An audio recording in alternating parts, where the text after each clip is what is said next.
Hello，我哋係 Pop Lady 㗎，可唔可以同你做個 fit check 啊？好。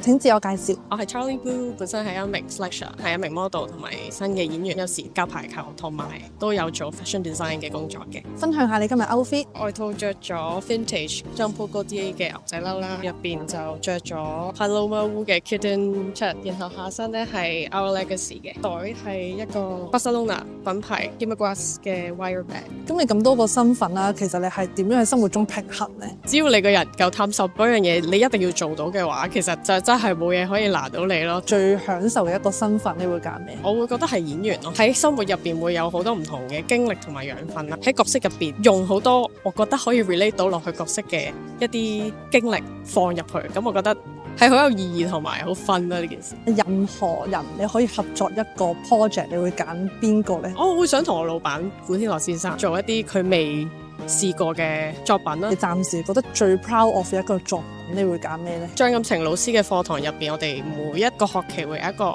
少少嘅畢業作品，第一次咁投入3個月入邊，同我嘅 partner 即係另外一個對手，好全心全意去專注做一件事。請你講一個你好欣賞嘅對象。今日嘅總結係，我都欣賞自己，我哋都要學習欣賞自己。未來有咩目標呢？繼續去努力同埋用心去感受生活，希望喺工作上可以獲得更加多嘅機會啦，然後可以俾更加多人認識我。